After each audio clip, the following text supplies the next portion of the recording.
One of the greatest challenges for many mothers are things like milestones.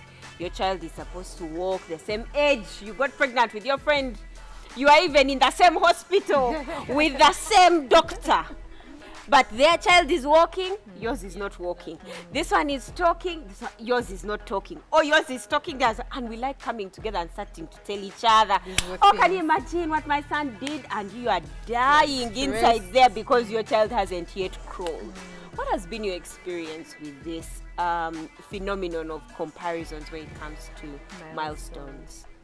Wow. I want to go fast because for me, I have a story. Yeah. Anywho, so my son, by the time he was a year and a half, he was not walking. Yeah. These are the fast pressures. I'm like, what? So a year and a half, he was not walking. Of course, we were stressed, but I think at that point we consoled ourselves that he was very chubby as a baby. He was 4.3 at birth. Yes. Wow. I did not push people. It was a system. We are seeing power No, 4.3 at birth. And he kept like increasing. He had very good appetite. So 1.5, he's not walking. He started, wait, no, not 1.5. He started walking at 1 and 4 months. Okay. Yes, so he started walking at 1 and 4 months. And even then it was really very wobbly.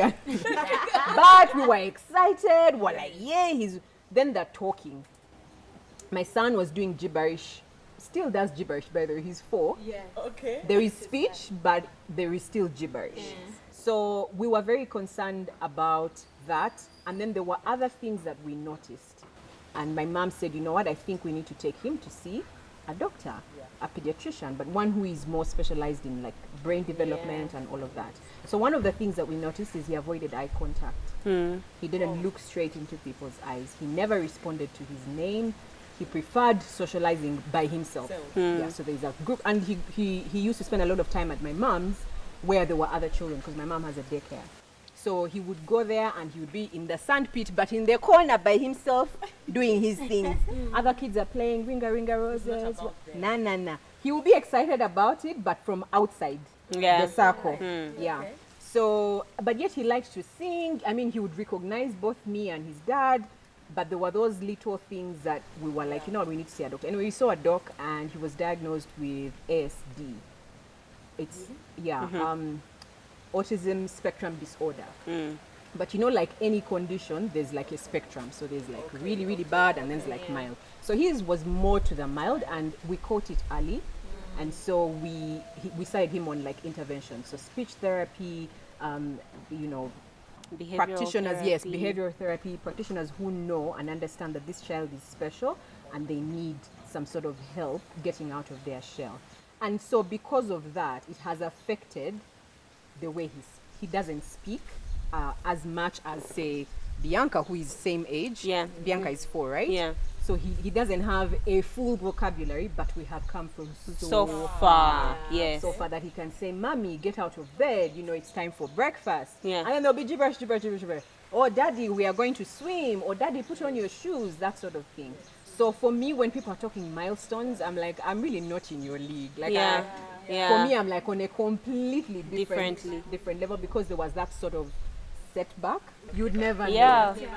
Mine is pretty much like now my boys have been pretty fast with everything. They are fast tooth, 4 months, just like you. Everyone would find them and amazed. What? This boy can eat meat already. So yeah, that was Dean. When Fatah came, he was also fast. I wasn't really worried about like I didn't have that pressure. The pressure came with my third because my last one actually it's just with the speech. I thought he would speak faster because he had his there we go. But somehow his speech has delayed a bit and I just decided to be calm because you know it's one of those things that how old is he? He's gonna be 2. Oh, yeah, that's the aggressive one who goes to the fridge and gets himself. But come. And he has actually started now. It's now getting better. Yeah. I'm not even worried anymore. But you Yeah. know that business of saying that if a kid is hanging out with other kids kids will develop When they are ready. want. And then I also think it has a lot to do with genetics. Yeah. I've got 4 children. I can talk. Angie talks. I can talk, I can think, I can this. I'm never still. Yeah. Then I married a dude who is very comfortable. Yeah. Very chill. And Yeah. looking at you talking. Yes, and you learned how to make Yeah, Nods. to nod. Yeah. Okay. the KB, how to give it when someone is with you. But then with my kids, 2 2 are like me. So the first and the last, comfortable, just like my firstborn son comes. Yeah. Just him. And then you as the mom are second. wondering, is there something wrong with this child? Like this is way before you Before realize that. no, the okay, beauty is, I also think this whole developmental thing, it comes because you have something to compare. To compare. Yeah. You Yeah. get- Yeah. That's why I keep telling people, I don't know if I'm competitive or because my life has been lived in, I had no one to compare with. So 20 years ago, I was comparing with who? Everybody was so like, it's so nice. So nobody, until now when you start having, I can understand because now with Coco's baby, I see that you're like, oh, so and so is walking. I was okay. But I think it's really good because it brings women down to realize you ain't all that. Yeah. That. It ain't all that. If you ain't all that, if your child is not all that, quote unquote. But if you have parents like Pumland, have you seen them posting on Facebook? You're like, Pumland's who? His what? Mine is how you understand? So, Pressure. and I also feel like in terms of comparisons, social media has like almost made it worse. Yes. So like now the pressure on mothers for their children to deliver in a sense, like those days all we had was those sheets like when we'd be in school and who was the first, who was the second, who was the third, like, and you could just that was it. But now people are posting things on social media and you're just like, oh my god, my children, my child is not yet doing enough, my child is not doing, and so it's been Stay away from social media unless you're watching Bump Some Live. of these things are actually personalities. Like Yeah. what you were saying. You know, there are some children who are just more aggressive. Yeah. A child will want to, like, they have things to say. in their head. Yeah. And if somebody else is not bothered, and because Yeah. they're quiet, then you're thinking the mind doesn't talk, they don't converse. And these people have the same biological mouth. Yes. And then they come out completely different. Yeah. Yeah. And then my biggest issue mostly are mothers who are as dense as you won't say. Pardon? Huh? We were in school together. At no point in time did you ever make 20th in class.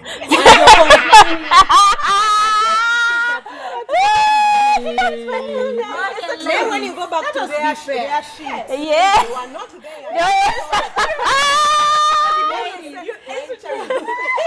I need to hear your thoughts on what we call baby talk.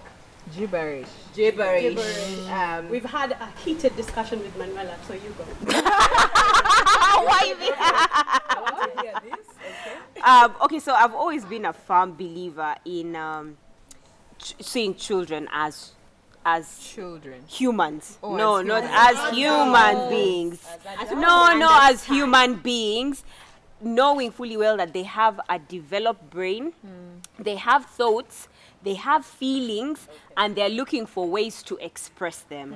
Now, the only thing about these children, though, is they have not reached a place of adulting where they're able to do these things 100%. So for them, what they're going to do in terms of their expression are things like cry, things like throw tantrums, things like all of that stuff. And our role as an adult, is to help them define that which they are feeling, so you get them to a place where they can describe exactly what they're feeling. So if they're throwing a tantrum because they want yogurt in the fridge, when you get to the fridge, you're not supposed to be screaming at them, go, go from there. Why are you opening the fridge? is No, what it's like, some so most would you like some yogurt from the fridge? Or if you see that a child is breastfeeding and they are doing something, or they coo at you, and then you also reply. In my mind, I'm like, no, you're supposed to be. They are trying to actually communicate. Yeah. describe for them exactly what they're trying to communicate, so that the next time they try to, either they recognize the word you've said. So if it is saying, then you say, oh, you're smiling, you're happy to see me. So the next time you see them and say, are you happy to see me, they'll just immediately realize, oh, happy man. You can be on the opposite side. Madam. Because I feel like that's what it really is. That makes it tires me. When people come and they would like try to talk, no, I'll take my baby out.